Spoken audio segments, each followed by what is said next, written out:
don't need a high-end designer or a lot of money to get a luxe look. Be your own interior designer. This is Affordable Interior Design, the podcast. Here's your host, Betsy Helmuth.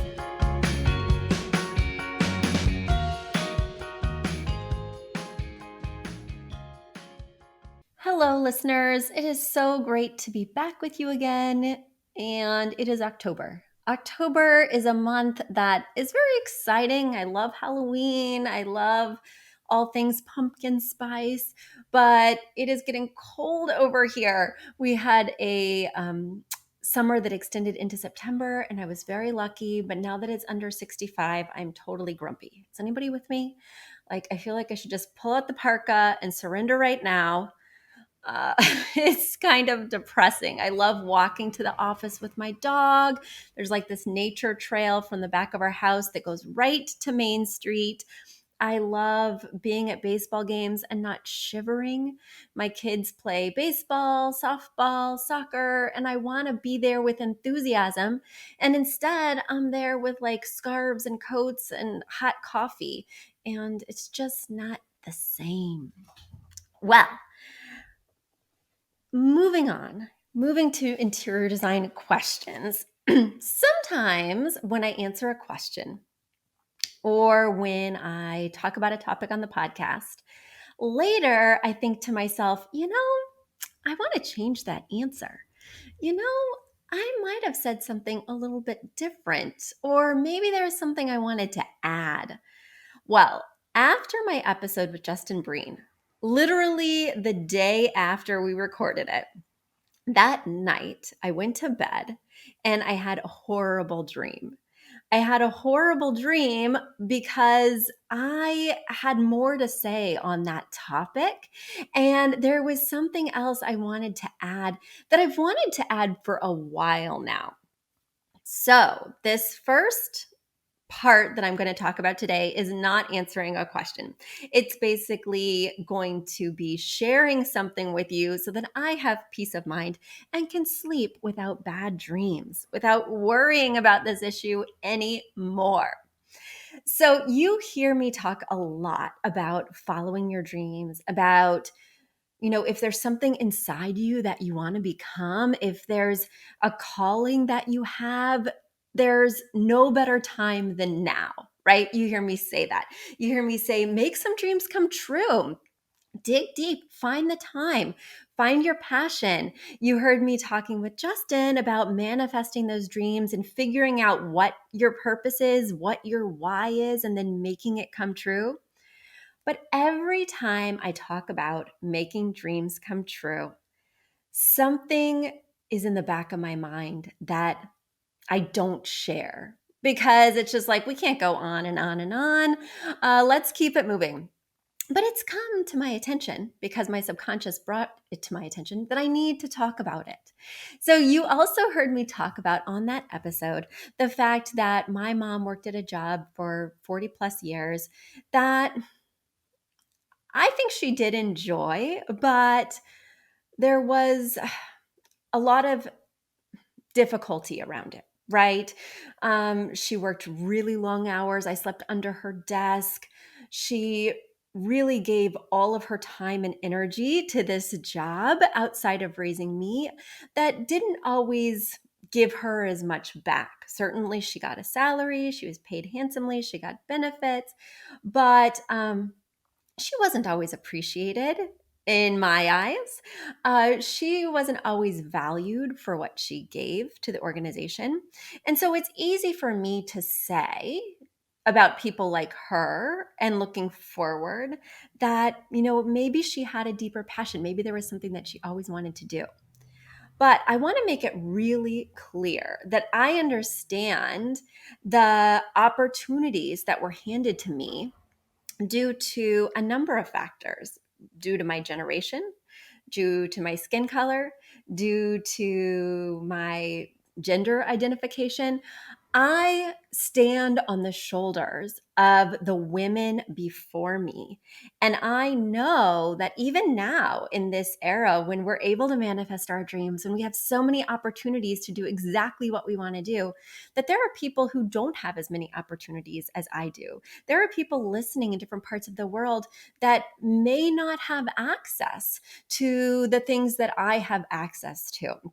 And so I recognize that my mother, growing up and coming into her own in the 60s, 70s, and 80s, was in a different generation where there was indeed a ceiling and there were rules that she had to play by. And I got to spring off of her shoulders. I got to pursue what I wanted to do because she worked so hard.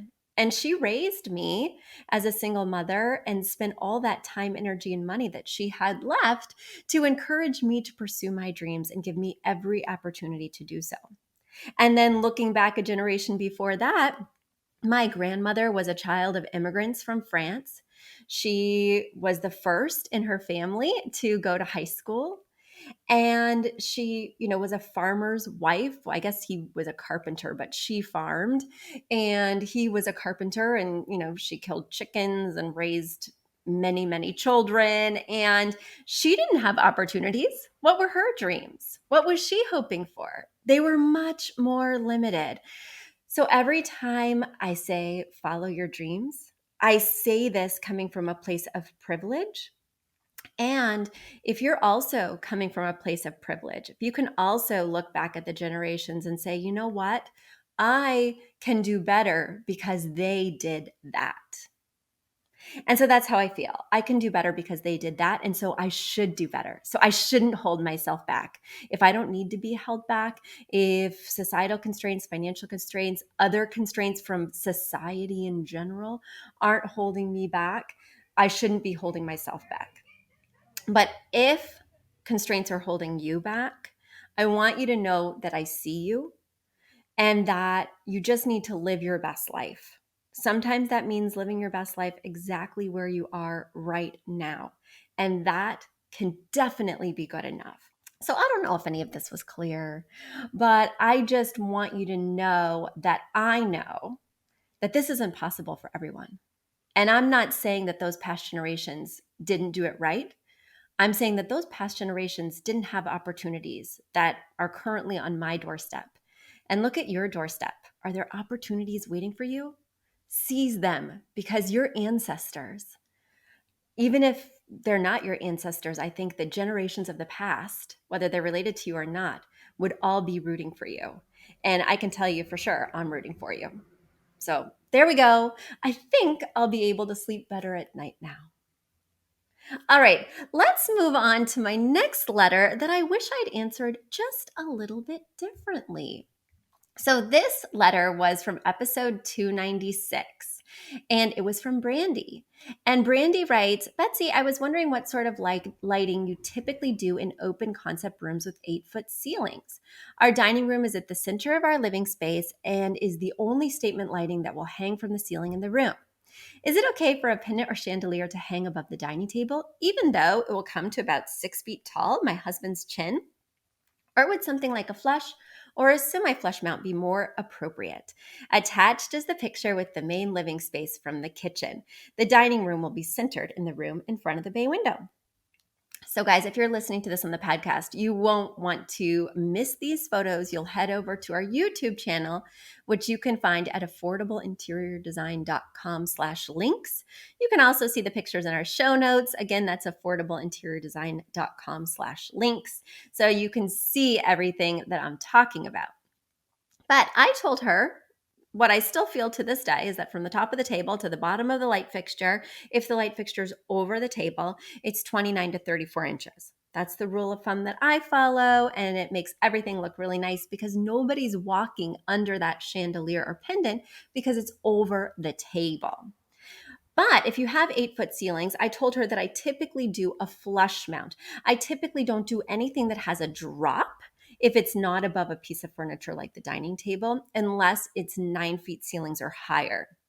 But as soon as I finished recording that episode, I said, Betsy, you do semi-flushes in ceilings that have 8 feet ceilings or less. And 8-foot ceiling is regulation. So very rarely does it have less. And if it had less than 8 feet, well, I would do a flush mount. I don't want to have to create another situation in which I have to redo this answer. But for ceilings that are 8 feet tall, I would definitely do a semi-flush mount. And a semi-flush mount means that it's not flush to the ceiling, it has a small drop. Usually that drop is under 18 inches.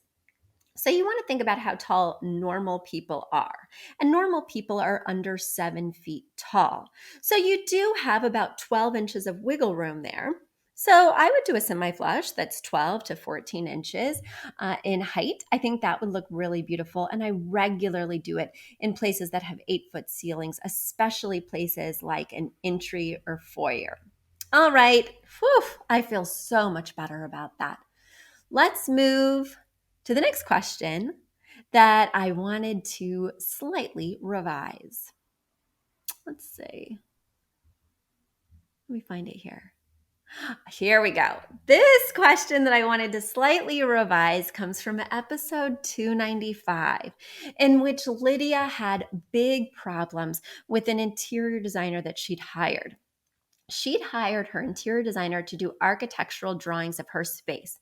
They needed to be very accurate to the inch because she was going to be using these, I feel, to build an extension, if I'm not wrong about that, or to do some major construction. So they had to be on point. Well, she wrote me that even after multiple revisions, even after dialoguing with the designer, the plans that were sent were still inaccurate. So I gave her some strategies for dealing with this because, as an interior design firm, as any small business, as any business, we have people who are pleased as punch with our services, and then we have people who are less pleased. And certainly in Lydia's case, this designer is just wrong. If the measurements are inaccurate, there's no subjectivity. However, in interior design, oftentimes there is subjectivity. I don't like blue and I forgot to share that with you. Or I really hate paisley patterns. Again, it just didn't occur to me to share that with you, but I can't use those drapes. I don't want that bedding, whatever, right? And so we do our best to take that feedback. And I shared in Lydia's answer the way that we like to receive feedback. But what if it is more subjective, right? What if it's not mathematically incorrect, but more like that Paisley example I just gave you?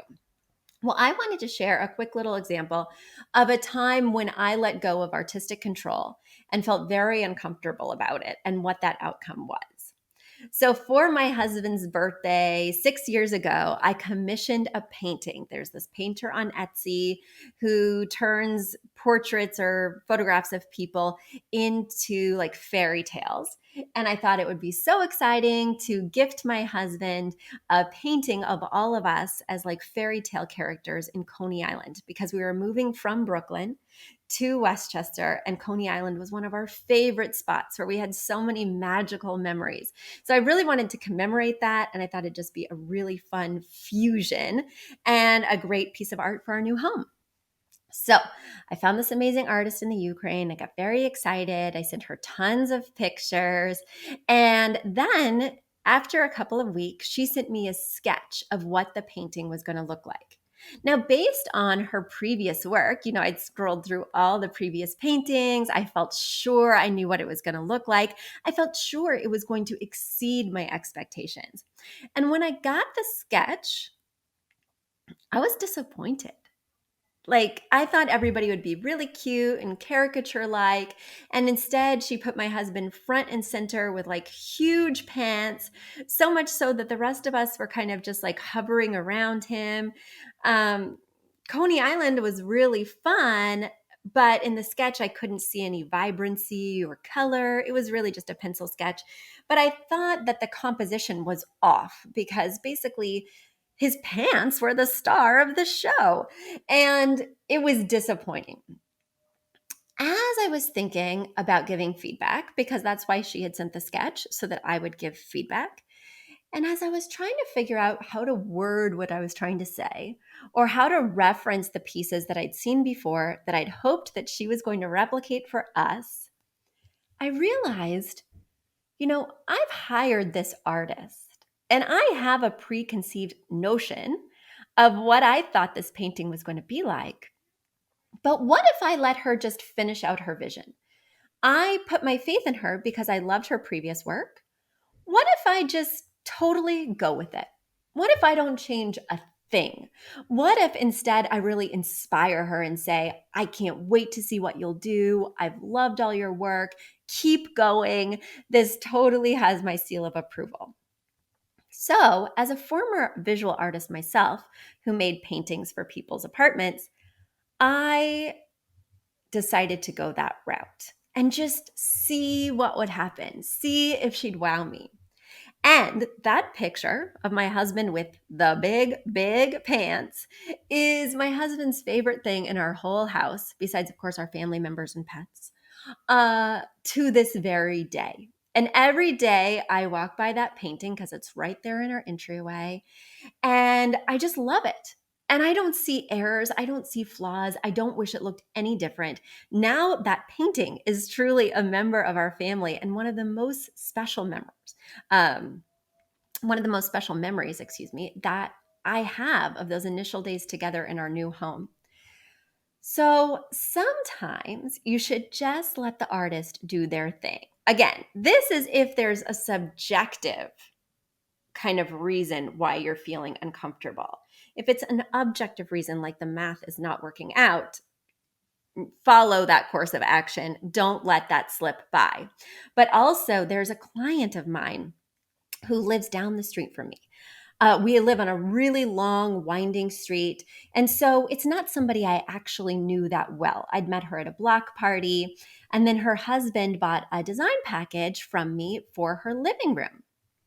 And every day, because I take this long road to my son's school, to the grocery store, even to my office when I don't walk, I can see fully into her house, and it's beautiful.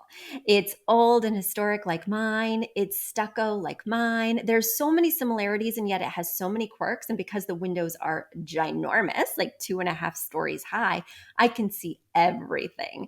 So I was like a kid in a candy shop with this place because little did she know I've been looking in it every day and every night for 6 years. Well, I created this plan based on sort of what she currently had, the colors that were going on, the inspiration pictures she showed me. And then I checked in with her a few months later because with most of our clients, we don't actually see what happens with the package. You know, we tell them what to do and buy, we give them all the links, we give them the mood boards, the measurements, but it's up to them to actually execute. And so when I followed up a few months later, she told me that actually she'd gone in quite a different direction. And she decided to do some of this, but not all of this, and some of this, and not all of this. And that happens all the time. And that is my client's prerogative, right? But sometimes you just wish they'd fully take your vision and go with it. Like just do everything I said and see how you feel about it. Because sometimes when you Frankenstein it, when you cut out a couple pieces here and bring in a couple new pieces there, you lose that cohesive vision. So even if you didn't love each individual item, you will love the whole, the totality that I can see. And you hired me as an artist to give you that. So picking and choosing and kind of picking it apart can dilute that artistic vision. And sure, you should do that if you're totally not down with those pieces.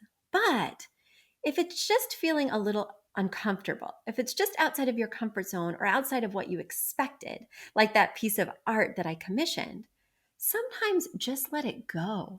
Just surrender to the artist that you hired and trust that their vision is going to be even better than what you could imagine for yourself, even if it feels uncomfortable, as long as it's within the budget and visually and practically makes sense.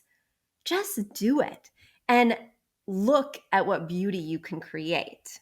Just follow the artist, and rather than challenging them or their vision, just let them run wild. So that's just something that I kind of wish I would have added to the conversation about Lydia's note, because while it doesn't fully apply to her situation, I think there's a lot to be learned from that. I hired a landscape architect to pick out all the plants in my yard. And when I went to the plant store to pick them out, because she basically just sent me the drawing, sent me the list of plants to buy, again, very similar to our services, but with trees and bushes. So when I went to the nursery, they didn't have a lot of those plants. So I asked the guys that worked there to create some substitutions for me, and I would just buy those and put those in place. And the vision didn't turn out as well as sort of her vision that she'd imagined. And I kind of wish I would have stuck to my guns or visited another nursery or waited for those plants to come in or even circled back and commissioned that landscape artist to find me some new options. So I think there's a number of lessons to be learned here, and hopefully you can find a takeaway that resonates with you and applies to some situations that are going on in your life. Have you guys ever written me a question that you would want me to revisit? Is there an answer I gave you that just wasn't a fit, or you wound up going in a different direction? I'd love to hear about it because, if I were revisiting old episodes of this podcast regularly, I'm sure I would have new ideas and concepts to share. So challenge me. Send in your questions to affordableinteriordesign.com/podcast. You can submit them right there on a form. They'll come right to me and I'll answer them on an upcoming episode. Guys, it's been wonderful talking with you again. Keep in touch, and until next time, bye. A big thank you to our amazing producer, Katherine Heller, to Aton and the MCR House Band, and to Affordable Interior Design, the sponsor of this podcast and the premier place to get an amazing look on a budget. Check out affordableinteriordesign.com. If you guys love the show, the very best way to support us is by spreading the word. Tell your friends or write us an awesome review on iTunes.